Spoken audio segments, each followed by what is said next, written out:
Assalamualaikum warahmatullahi wabarakatuh. Selamat sore Pak Ali dan teman-teman semua. Kami di sini dari kelompok 10 akan mempresentasikan tentang Accounting Application Software. Next.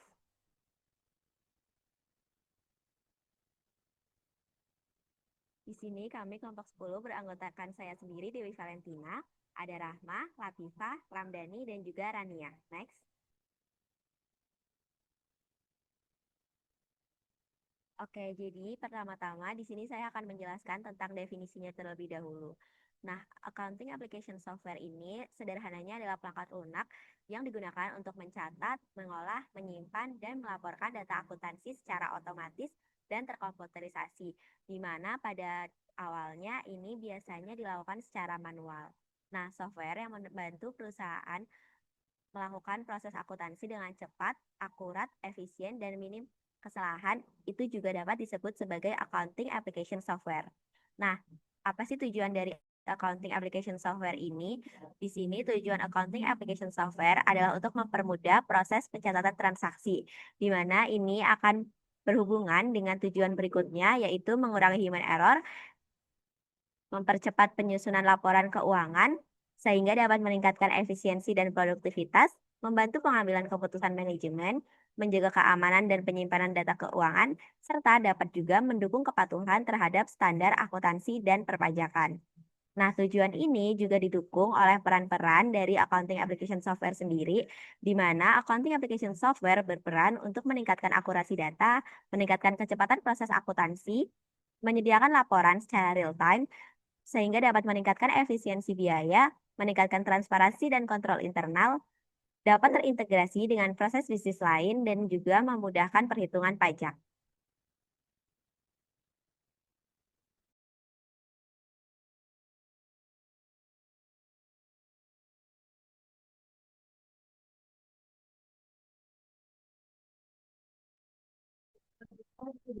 Jenis accounting application software itu terdapat dari desktop accounting software, terus cloud-based accounting software, terus tingkat selanjutnya itu ada ERP, industry specific accounting software, mobile accounting software, dan specialized accounting software. Nah, pada kesempatan kali ini kita akan fokusnya di bagian cloud-based accounting software yaitu Xero.com.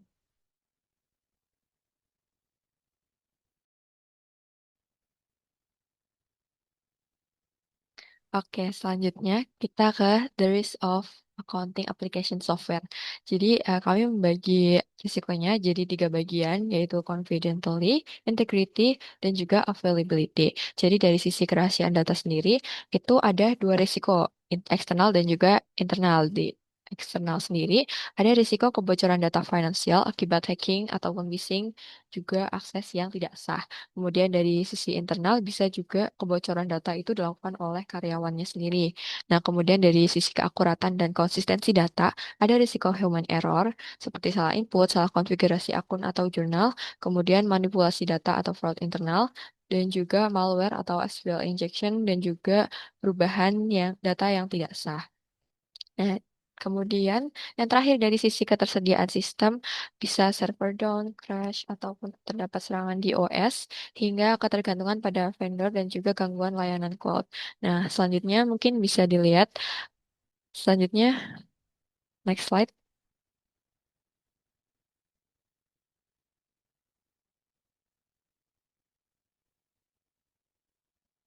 Selanjutnya ada mitigasi dan juga solusi dari risiko-risiko yang muncul dari accounting application software ini.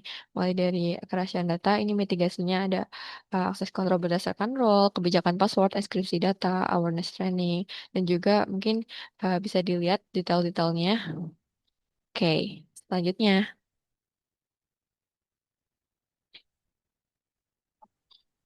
Dari tampilan Xero.com, itu di bagian paling kiri itu ada fitur-fitur yang disediakan dari Xero.com, yaitu di bagian penjualan, terus pembelian, laporan, penggajian, accounting, teks, dan konteks. Nah, yang konteks ini tuh isinya konteks dari supplier maupun customer kita. Untuk lebih lengkapnya, kita akan praktek langsung dimulai dari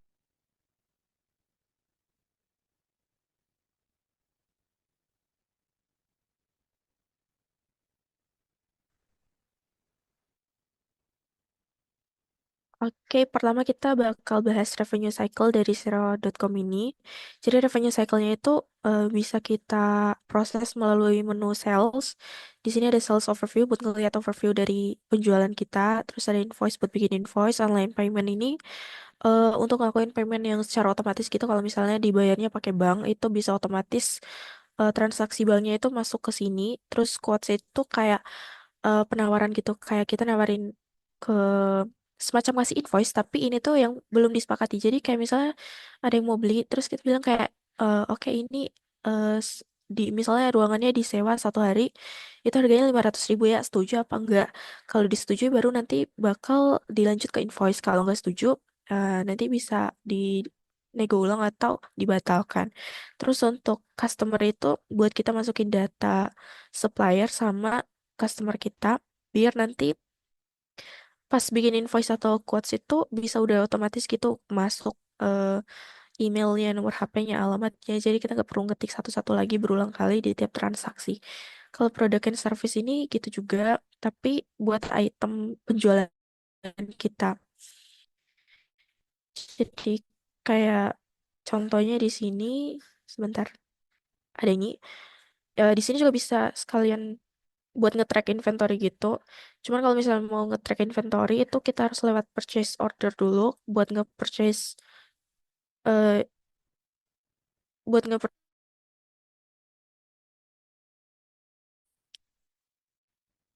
tapi kalau misal nggak mau nge-track inventory itu bisa, tapi kita harus update manual inventory-nya dan itu agak ribet. Jadi ini contohnya misalnya supplier kita FEB udah dikirim barangnya itu misalnya nasi goreng tadi. Misalnya kita belinya 20 item, harganya ini, akunnya pastiin akun inventory ya, sesuai akun yang dipilih buat nyimpen ininya. Terus ini bisa di skip aja karena ini data yang gak asli. Bisa di mark as bill aja karena anggap aja udah dibayar sama kita ke itunya, di approve. Sorry. Udah di approve itu di sales.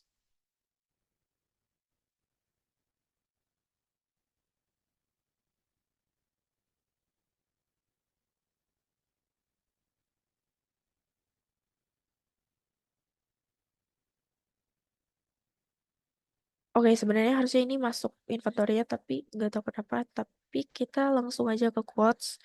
Jadi misal di tempat kita ada yang mau mesen, misalnya mau sewa ruang rapat untuk beberapa hari, terus misalnya minta diskon. Sebenarnya nggak harus diskon sih buat quotes itu. Tapi dalam hal ini kita contohkan aja diskon. Misalnya ini berlaku untuk 30 hari. Itemnya itu misal mereka pesen ruang rapat 1 kali beserta minum dan minumnya buat 10 orang. Ya, ini bakal langsung otomatis tercuma. Terus misalnya ya ada ketentuan apa gitu bisa ditaruh di situ.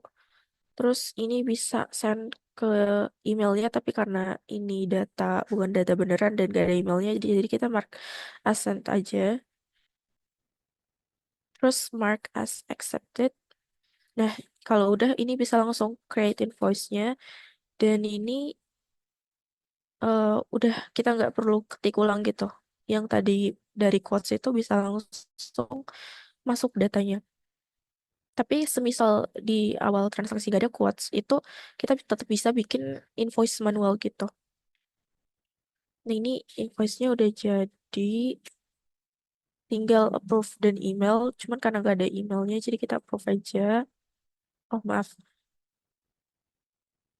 tadi misalnya tanggal 8 di approve. Nah ini add payment. Misalnya di sini add. Ini udah dibayar jadinya. Dan itu nanti bakal langsung masuk ke reporting, tapi tuh bakal dijelasin sama teman saya.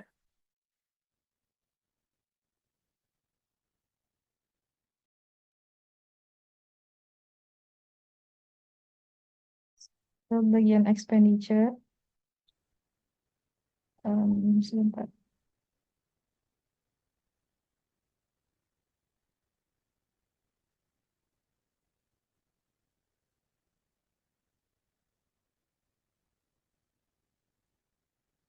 Aku aja yang share screen nggak apa-apa.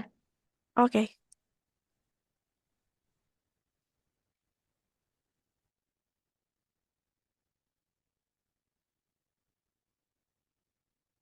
Oh ya, jadi sedikit menambahkan dari yang sebelumnya. Jadi kalau misalkan teman-teman baru buat akun dari Sera.com, itu setelah buat akun biasanya akan muncul permintaan seperti ini karena ini kan cloud-based accounting. Jadi dia juga menyiapkan yang namanya backup. Jadi kalau misalkan ada sesuatu, itu datanya masih tersimpan dengan aman. Nah, ini aku skip dulu. Kita lanjut ke yang akunnya. Di bagian expenditure itu, di bagian purchase, itu kita masuk ke purchase order. Jadi kita order ke supplier kita buat beli. Misalkan kalau pertama kali itu kita bikin new PO yang baru, terus kita masukin kontak suppliernya, misalkan namanya Putri, terus eh mau di mau didistribusiinnya kapan, misalkan tanggal 31 Desember. Terus itemnya kita mau pesan apa? Misalkan kita mau pesan mau kuantitinya juga bisa di-adjust. Kita misalkan mau 100 pieces. Nah, ini karena move jadi masuknya ke office equipment. Terus ini nomor teleponnya juga bisa diisi, di-adjust aja.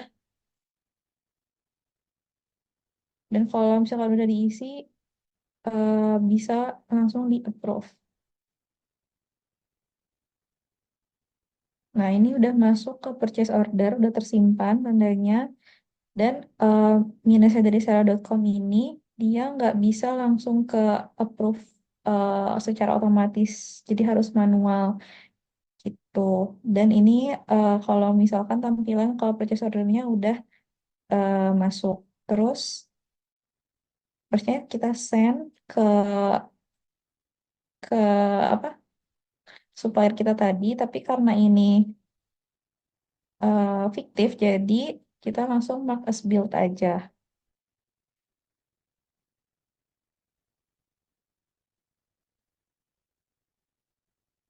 Nah,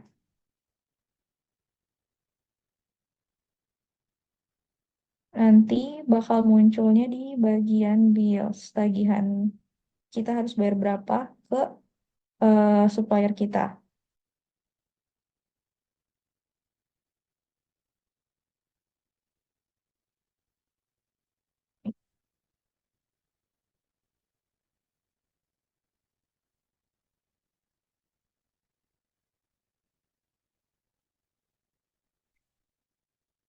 Harusnya masuk di bagian sini, sebentar.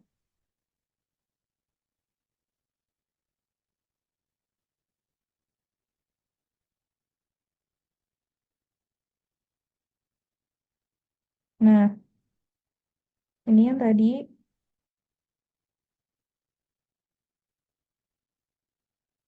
ini total tagihan kita yang harus kita bayar ke supplier kita.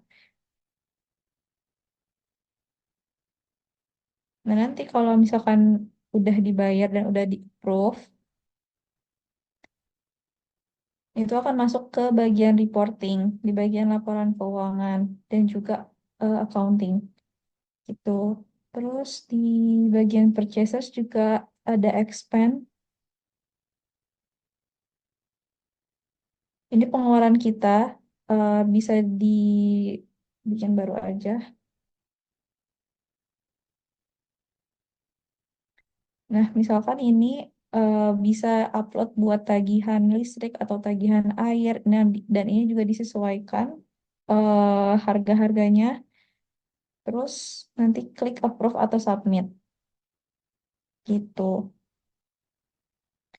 Di bagian supplier juga sama. Nah, ini bisa kalau misalkan mau add kontak buat supplier itu juga bisa, atau add buat customer juga bisa di bagian kontak itu jadi satu.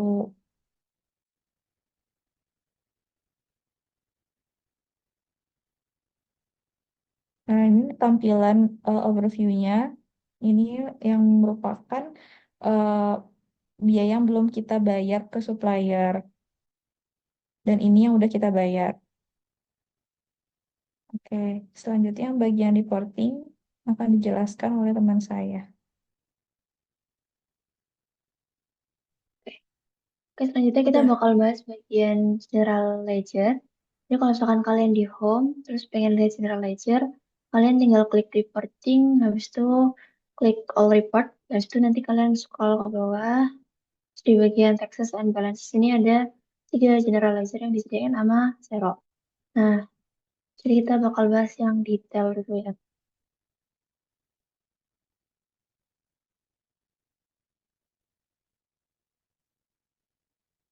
Uploading sebentar.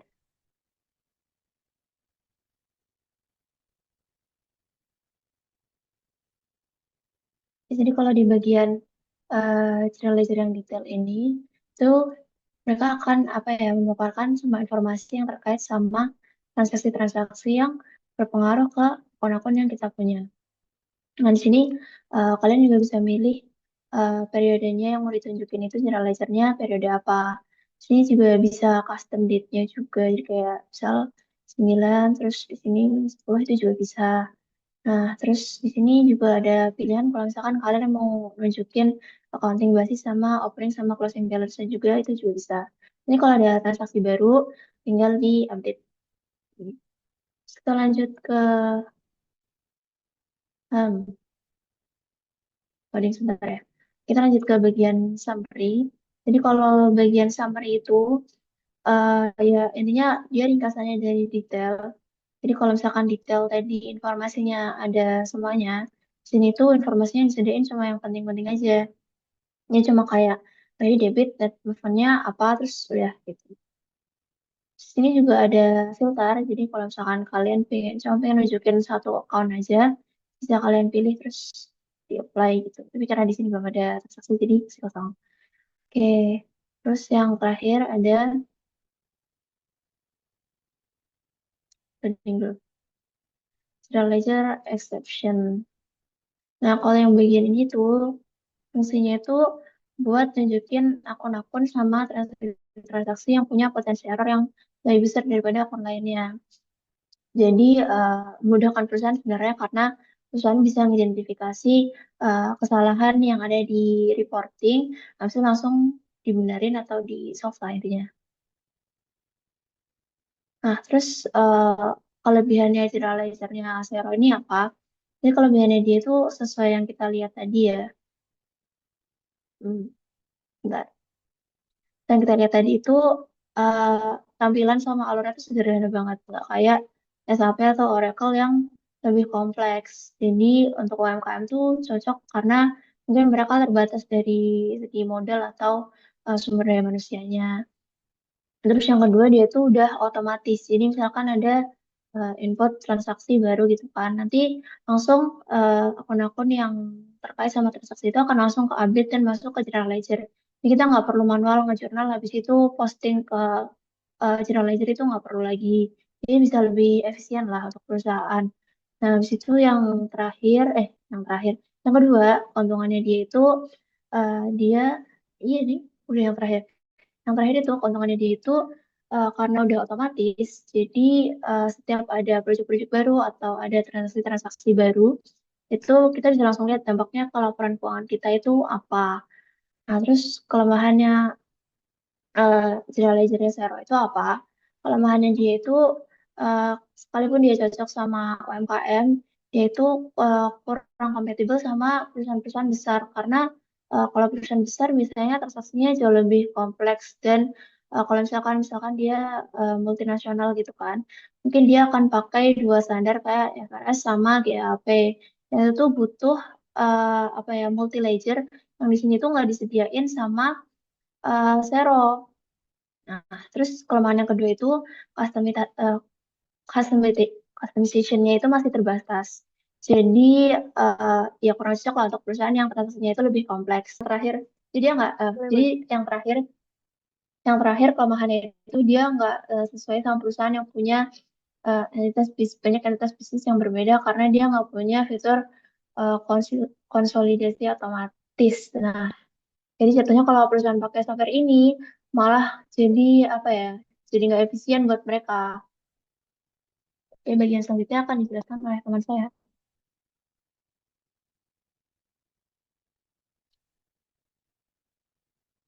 Gitu.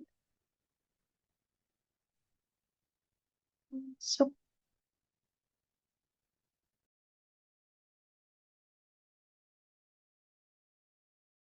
Oke, jadi tadi kan udah dijelasin nih tentang fitur-fitur yang ada di Sero. Nah, sebenarnya apa aja sih kelebihan dan kekurangan dari Sero itu? Oke, jadi yang pertama kelebihan dari Sero, itu Sero punya marketplace yang terintegrasi besar untuk mendukung alur kerja lintas sistem. Nah, Sero juga punya visual yang jelas dan mudah dipahami, cocok untuk pengguna non-akuntansi maupun non-finance. Nah, Sero juga menawarkan free trial 30 hari untuk seluruh paket berbayar, unlimited user di semua plan, termasuk paket rendah, di mana artinya pengguna bisa mencoba terlebih dahulu. Dan Sero juga memiliki tools otomatisasi akuntansi yang cukup lengkap dari kebutuhan dasar hingga menengah. Akan tetapi, kelebihan-kelebihan ini juga ada kekurangannya di mana harga Sero relatif mahal untuk UMKM, yaitu sekitar 20 sampai 80 dolar per bulan dan perlu add-on kalau ingin menambah fitur tertentu. Sero juga tidak menyediakan telepon langsung, hanya melalui email dan request callback di mana itu bisa menghambat bisnis. Dan yang terakhir, fitur payroll hanya ada di beberapa negara saja. Nah, maka dari itu, apakah Sero direkomendasikan untuk UMKM di Indonesia? Berdasarkan hasil diskusi dari kelompok kami, jawabannya ya, Sero tetap direkomendasikan bagi UMKM di Indonesia. Khususnya UMKM yang menggunakan media digital, e-commerce, serta startup yang membutuhkan cloud modern, integrasi yang fleksibel, serta ruang koordinasi bagi banyak pengguna. Secara keseluruhan, Sero dapat menawarkan sistem akuntansi yang lebih modern, efisien, dan mudah digunakan dibandingkan cara manual. Sehingga Sero akan dapat membantu UMKM bekerja lebih cepat, meminimalkan kesalahan pencatatan dan human error, meningkatkan efisiensi, dan memberikan visibilitas keuangan yang jauh lebih baik dengan sistem Sero itu sendiri. Nah, UMKM akan dapat membuat keputusan bisnis yang lebih tepat, cepat, dan UMKM juga akan lebih siap untuk berkembang apabila mereka dapat memanfaatkan fitur-fitur di Sero dengan sebaiknya. Oke, jadi itu dia presentasi dari kelompok 10. Terima kasih teman-teman dan Pak Ali yang sudah mendengarkan. Mohon maaf apabila ada kesalahan. Terima kasih.